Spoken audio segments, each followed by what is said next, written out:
Shock rock. She claimed to be my dad's wife. You won't believe what happened. The air hung thick with the scent of frying potatoes and sweet frosting at Joe's, the small diner my parents poured their hearts and souls into. Named after my grandparents, it was more than just a restaurant.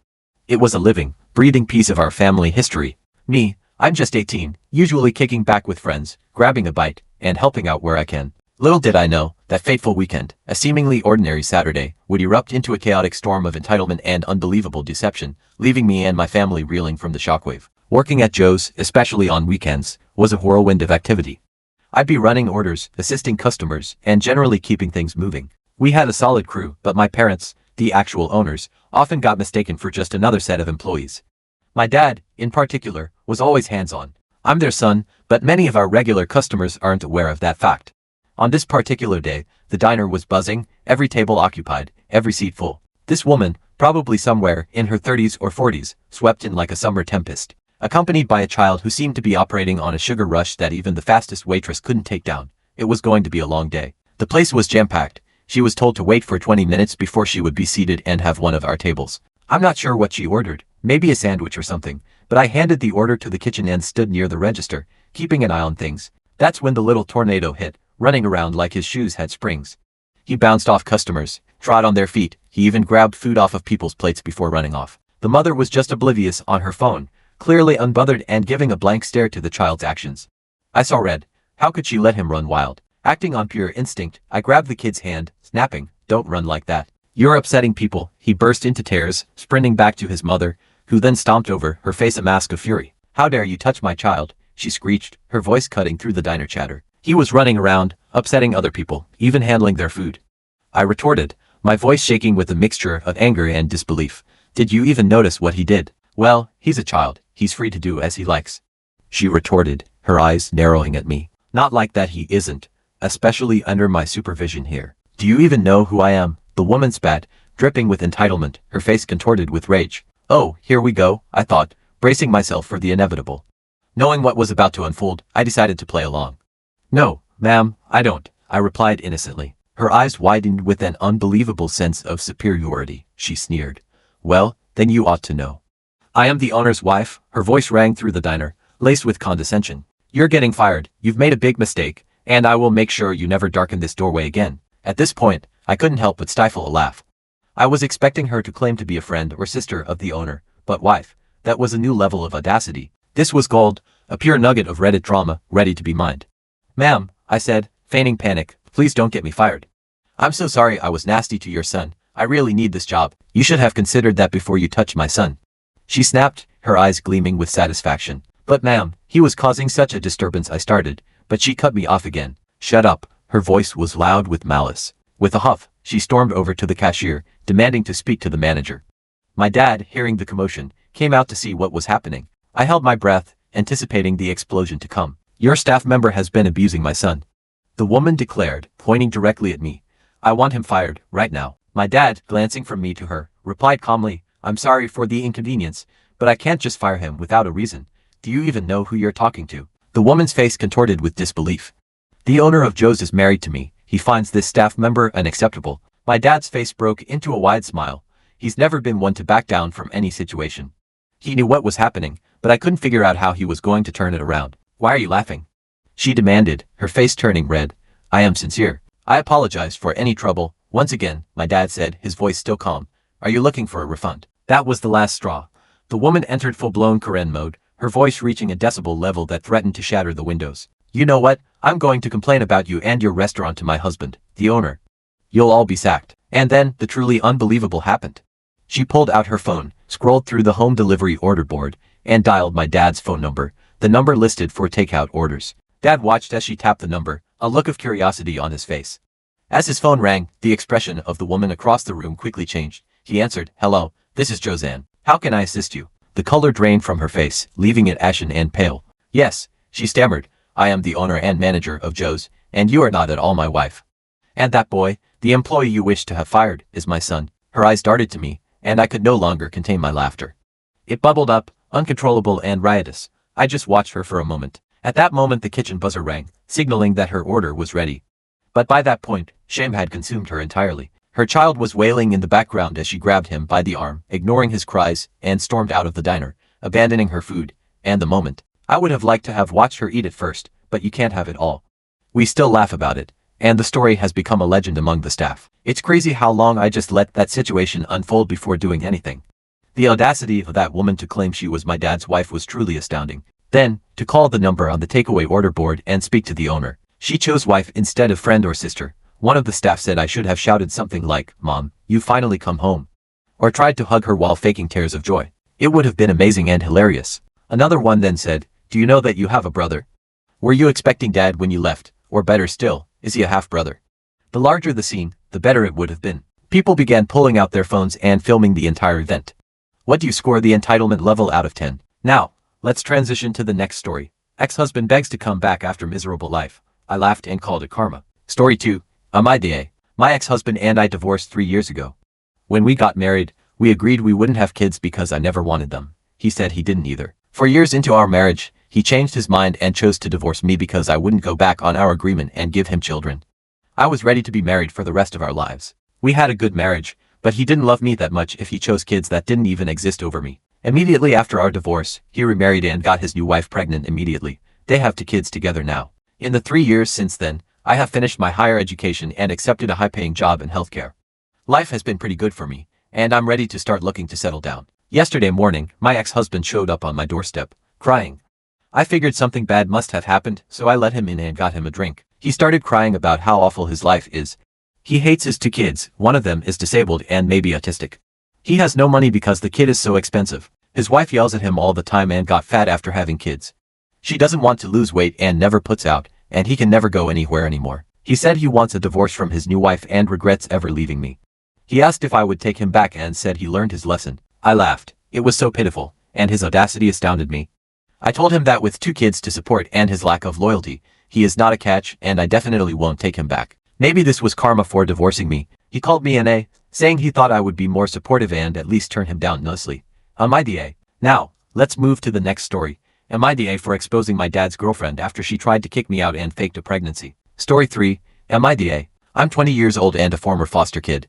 I was never adopted before aging out, but I was placed with Joe when I was 10, and we were long-term matched by the time I was 14. Joe's the only real family I've ever had, and I consider him my dad, even though the adoption thing never happened. When I first moved in with Joe, his wife passed away suddenly when I was 12. It was tough on both of us, but we managed to get through it together. Now, Joe's been dating his current girlfriend, Sarah, for about 2 years. She didn't come over much, and when she did, it was brief. However, 3 weeks ago, she moved into our house because she lost her job and couldn't afford rent anymore. I don't know if she was always like this or if moving in has brought out a different side of her, but Sarah's been acting strange. Whenever Joe isn't around, she completely ignores me. She won't even look at me when I speak or answer questions. At first, I thought it might be some kind of anxiety thing, but now it's getting worse. For example, when Joe's at work and I'm in the lounge watching a movie, she come in and start blasting TikTok on her phone or playing music, disregarding that I'm there. When I ask her to turn it down, she flat out ignores me. It's not just the ignoring. She started saying nasty stuff about me too. She FaceTimed her friend while I was in the room and talked about how lazy I am and how I don't contribute to the house. Yesterday, I was sitting on the sofa watching the new Deadpool movie when she came and sat across from me, FaceTiming her friend again. She started talking about how she and Joe are trying for a baby and how excited they are because neither of them have had children before, those exact words. It felt like a slap in the face. I know Joe wouldn't have said something like that because he considers me his son, so either she's making it up, or I don't know what. I haven't told you about these things because I don't want to mess up his first real relationship since his wife died, but this situation is eating me up. I mentioned it to a few people, and they suggested I secretly record her behavior when Joe isn't around so he can see what's really going on. It seemed like a good idea, but a close friend said that secretly recording her could make things worse. He thinks it might make Joe feel like I'm going behind his back and could cause even more tension, especially if Sarah twisted it to make me look bad. So, idea if I secretly record her to show Joe what she's really like, or should I avoid it? I don't want to seem like I'm trying to sabotage his relationship, but I'm not sure what else to do. Relevant comments. November 8485. You need to talk to Joe. You can record it in case he doesn't believe you, but you need to talk to him ASAP. You might also have to work on your exit plan in case it backfires. People in love do strange things at times, and I don't think Joe would ever kick me out, but you're right, I should have a backup plan, just in case. Call 20. So many parents kick out kids when a new relationship forms, and the kid doesn't get on with the new spouse. Don't be blindsided by something that is a huge possibility. You're an adult. Joe's GF could have the argument that you're an adult and need to move out so they can work on furthering their relationship. Having a child would be a reason he would side with her. MT, out of curiosity, you have only explained that you lounge and watch TV. Are you contributing to the household in any way? If Joe's GF is contributing, I can see why she would have an issue with you floating. Oop. While I'm still at college, Americans would call this high school. It's summer. I also get universal credit, which I use for most of my expenses. Oop goes on. High school usually ends at 18 here also, but I've had to redo some learning that I missed. Huge underscore Lame 826. Get your ass off the couch and contribute to the home. Seems to me you are too stupid to realize that he will pick his girlfriend bedmate over a 20-year-old taking up space and pissing off his hot girlfriend. You don't realize it, but unless you start contributing, your days are numbered. So you're off school for the summer. Why don't you have a job instead of sitting your ass on the couch? OP, who hurt you? Huge underscore Lame 826. Nobody hurt me, but I did have enough common sense to get my ass off the couch and not play video games as a 20-year-old and then be about somebody who actually is. If he doesn't believe the girlfriend is more important to Joe than he is, he has blinders on. Just wait until she has a baby. He needs to wake up and contribute. Automatic underscore mirror underscore 825. It's time to fly out of the nest. Find a job or college and build your own life. You are an adult young male with lots of opportunities. Sorry underscore I underscore guest responding to automatic underscore mirror underscore 825. This young man didn't have a stable home until he was 10. He went through a traumatic childhood, so it's important for him to take a little longer to feel safe. As long as his father is happy to have him there, who are you to tell him he needs to leave home? Silent Prune 8103, doing chores, taking out the trash, preparing dinner, doing laundry, sweeping, vacuuming, contributing to the sustainment of your family's home so it doesn't burden others are responsibilities. As an adult, you should contribute. I would say getting a job as well. Many folks go to school and have a part-time job, but if that's not the case, you can help around the house. Update. I decided to talk to Joe directly instead of secretly recording Sarah. I thought it would be more mature and non-confrontational. My mindset was that if he didn't take it seriously, then I'd consider recording. When Joe got home from work, I asked him to talk in my room. He seemed confused at first, but I made it clear I wasn't trying to sabotage his relationship. I just needed to tell him that some things Sarah was doing were making me uncomfortable. I reminded him about how she ignores me and mentioned how she plays videos while I'm watching TV. When I told him that she said that he didn't have any children and that they were trying for a baby, he looked upset. It felt awkward, but Joe called Sarah into the room to talk. He asked her if what I said was true, and she immediately denied it.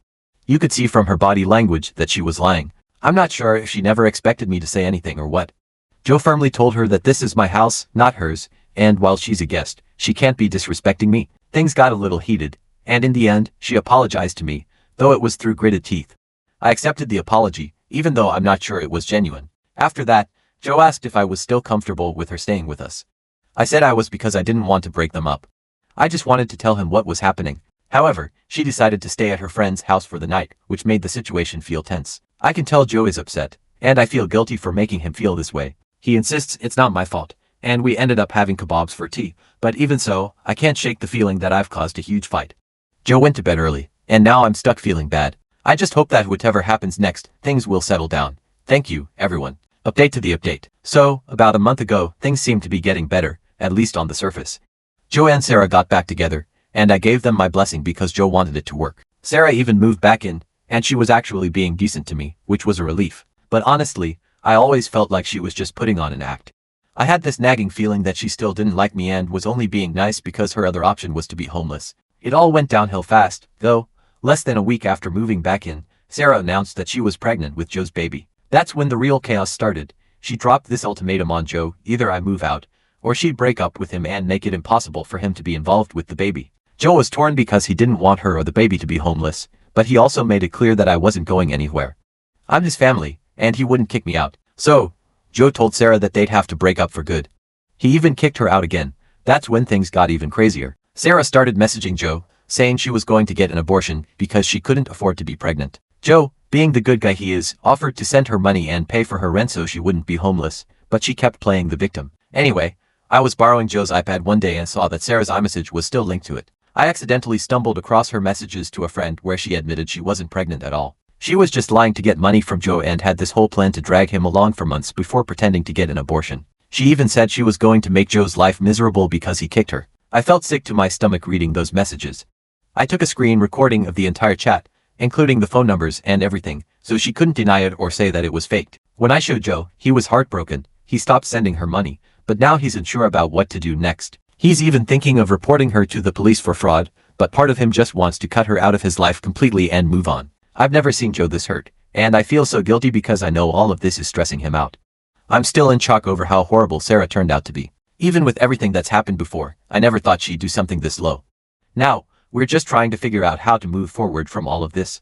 Thank you for watching. If you haven't subscribed yet, please do so and hit the notification bell to stay updated with more shocking, real-life stories happening around you. Did I handle the situation at Joe's correctly? Considering her outrageous behavior and the way she treated me and my family, do you think I responded appropriately, or should I have done something differently? I'm genuinely curious to hear your thoughts and perspectives on this whole ordeal.